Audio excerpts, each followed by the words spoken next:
Hola mundo. Buenas noches. Actualmente el uso y consumo de videojuegos está muy extendido.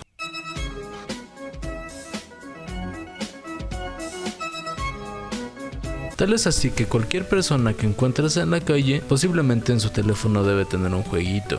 Y si por ejemplo voy a ver a mi tía, ella me va a decir que tiene problemas con su WhatsApp y que le ayude, y ya después de ayudarle me va a decir: oye, ¿y no podrías instalarme un jueguito aquí, un Buscaminas o un solitario? Recuérdame.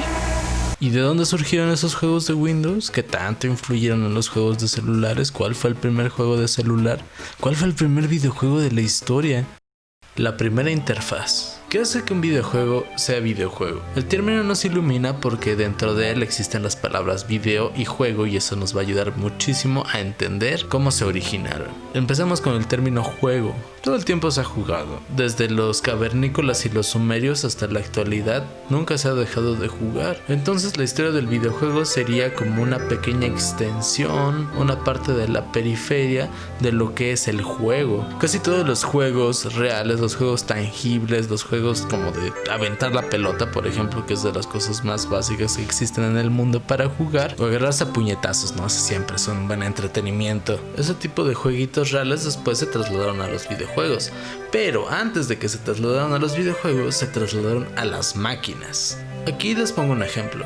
En el siglo XVIII existió un ajedrecista llamado Wolfgang von Kempelen. Este señor, aparte de ajedrecista, era inventor. Entonces inventó un autómata. Es una máquina que imita movimientos de un ser animado, según Wikipedia. Por cierto, ¿por qué tanto hate contra Wikipedia? ¿Por qué lo odian tanto? Y un güey que se la pasa viendo su face dice: pura desinformación en Wikipedia. Ay, por Dios, es la fuente más importante de información. Obviamente tiene sus errores, pero es una wiki, o sea, es un acto colaborativo, y si hay un error, después se corregirá. Pero en fin, me desvío.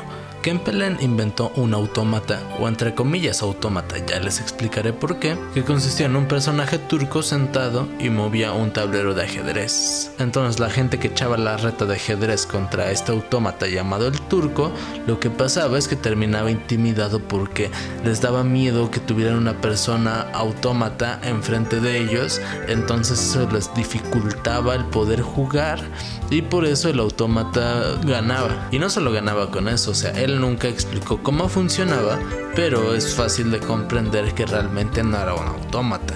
Era más cercano a un truco de magia o algo para impresionar que una calculadora o una computadora. Se especula que había una persona dentro, era de baja estatura porque si no, no entraba dentro de la caja, que era la base del turco. Entonces esta persona, muy diestra en el ajedrez, movía las piezas porque veía a través de espejos lo que estaba pasando en el exterior. La decepción.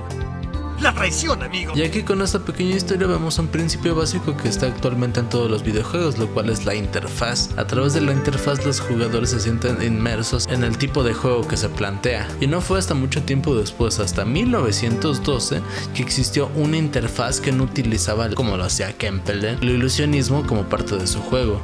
El mecanismo llamado El ajedrecista, de Leonardo Torres Quevedo, fue una versión mecánica y funcional de un dispositivo que juega ajedrez, pero sencillo en las acciones que realizaba, porque pues nada más movía un par de piezas y solo hacía ciertas jugadas, y no era muy preciso. Pero fue la primera vez que un mecanismo funcional y no una ilusión tenía la capacidad de retar a una persona. Y este es el inicio de los videojuegos, porque se puede notar todo el desarrollo que ha habido desde ese ajedrecista hasta la actualidad, y más si tomamos en cuenta este gran evento que ocurrió en el año de 1997, uno de los hitos más importantes de la humanidad, que consistía en que una computadora llamada Deep Blue le pudo ganar a Garry Kasparov, el mejor ajedrecista del mundo. ¡Qué agradable sujeto! Fueron 85 años tardó en que una computadora le pudiera ganar a una persona en una partida de ajedrez. La verdad es que las fotos de ese evento valen oro.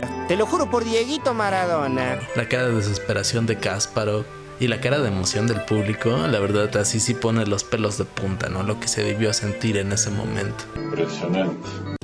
los padres de los videojuegos. English Drugs de 1951 era un juego que emulaba a las damas chinas y se programó para el Pilot Ace. El segundo es OXO o Nouns and Crosses, que es un juego de 1952 creado por A.S. Sandy Douglas como producto de su tesis basado en una investigación de la interacción humano-computadora. Tenemos tecnología, que fue programado para la computadora EDSAC en Cambridge. El tercero es Tennis for Two, creado por el físico nuclear Willie Higginbotham.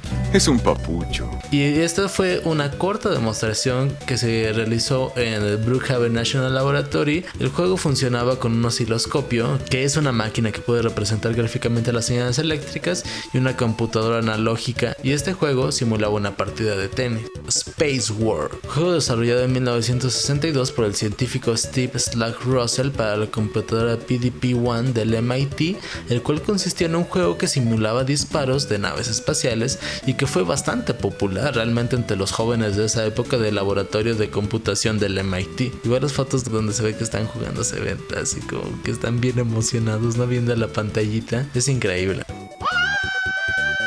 Como se puede ver, ninguno de ellos tenía un fin comercial, todos eran con fines investigativos o en su caso recreacionales, o más bien ambos. Pero la principal característica que tienen en común es que están basados en juegos que ya existen, a excepción de Space War porque no hay guerras en el espacio, pero sí hay juego de tenis, damas chinas y el juego de gato. Estos proyectos quedaron en el olvido hasta que ocurrió algo que cambiaría e iniciaría la historia de los videojuegos como los conocemos. Magnavox Odyssey fue la primera consola casera, entonces eso fomentó que se empezara a popularizar los juegos de video y apareció la famosísima Atari con su versión del Magnavox Odyssey que se llamaba Pong. Entonces empezaron a pelear los derechos porque había mucho dinero de por medio. Entonces Magnavox Odyssey dijo: no, espérate, es que antes de Pong ya existía mi consola, y Atari Pong dijo: es una invención mía. Entonces, entre pleito de abogados, se llegó a la conclusión de que existían estos juegos anteriores, y gracias a ellos se rescató esta historia que si no estaría quizá perdida de los videojuegos, porque ya existía un Tennis for Two que utilizaba una dinámica similar, o sea, dos barritos que se mueven pegándole una bolita para mandarla al extremo contrario. Como ya mencioné, el Magnavox Odyssey era una consola casera, se conectaba directamente a la tele y estaba muy interesante porque tenía distintos accesorios que eran unas láminas de plástico que se le ponían encima de la tele literal, y ya daba la sensación de que estaban en un escenario, pero básicamente era el juego de Pong traducido así como a básquetbol y otros juegos, laberinto y así. En cambio, Atari incursionó en esta idea de maquinita. Una maquinita es una máquina donde le pones monedas y ya actúa la máquina. Entonces esto ayudó a popularizar bien cabrón a Pong, porque no necesitabas el equipazo, sino simplemente dabas una moneda y tenías una partida. La arcade o maquinita de Atari Pong se desarrolló en 1972 y debido a su fácil acceso y jugabilidad sencilla fue el primer éxito comercial en los videojuegos, tanto que como todo éxito comercial empezaron a existir obras piratas intentando aprovecharse del éxito del otro.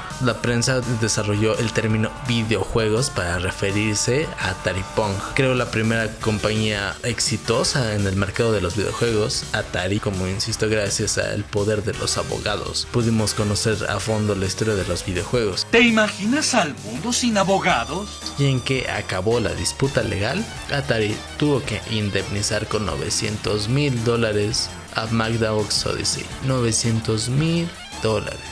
Eso no es nada. Entonces, si bien Pong no fue el primer videojuego, sí fue el primer videojuego al que tuvo acceso el gran público.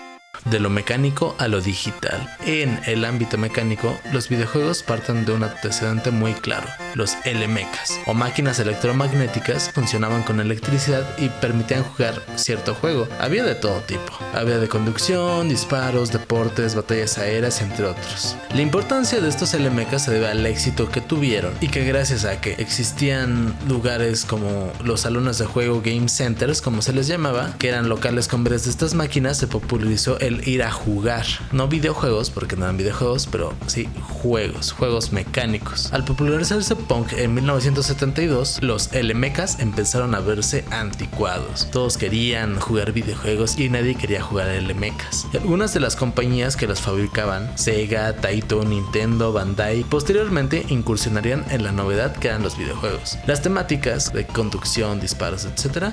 también se trasladaron. Y aquí podemos ver el principio de verosimilitud en los videojuegos, pese a que estén en el espacio, el desierto, en una pista de carreras, siempre va a tener referencia con la realidad. Entonces, cuando llega una dinámica que rompe esto, explota todo. Porque si Pong fue un éxito, imagínense lo que fue Space Invaders.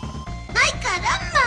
Si se piensa en la dinámica de cómo funciona Space Invaders, una mecánica muy similar a Breakout, que también fue desarrollada por Atari, que básicamente es un derivado de Pong, pero vertical, y en vez de ganarle un contrincante es destruir bloques, la finalidad. Entonces Space Invaders retoma esta mecánica y la modifica. En vez de bloques, pensan, ¿y qué tal si ponemos extraterrestres? Que se van acercando a una nave que está disparándoles. Mientras más extraterrestres se logren destruir, más rápido irá. Mecánica que fue generada por accidente. Pues al haber menos elementos en pantalla, el juego resolvía la programación más rápido. Así que los programadores de Taito se dieron la libertad de agregarlo como mecánica porque hacía más divertido el juego. No era lo mismo que todo fuera lineal a que empezara a ser más vertiginosa la jugabilidad. Este era un aspecto totalmente humano, ¿no? Un error humano que era un fallo en la programación y terminó siendo la mecánica base del juego. Fue el primer videojuego que existía como todo un lore detrás. La gente buscaba cómo ganar más puntaje, se empezaron a difundir rumores, se generó un metajuego en torno a él. Se crearon dinámicas de juego desarrolladas por los fans, como el Nagoya Shot, o a hacer varias acciones, ¿no? que corrompían la partida, pero eso les generaba más puntaje. Entonces estos pequeños errores de programación o las limitaciones de la época generaron que este juego tuviera un metajuego, otros modos de jugar dentro del propio juego. También fue el primer juego que empezó a generar mitos en torno a él. Se decía que tras su enorme éxito en Japón, hizo pensar a la gente que empezó a escasearse la moneda de 100 yenes, que era lo que costaba la maquinita. Dicho éxito hizo que otras compañías japonesas se interesaran en producir videojuegos y que compañías americanas se interesaran en importar estos videojuegos que se producían en Japón.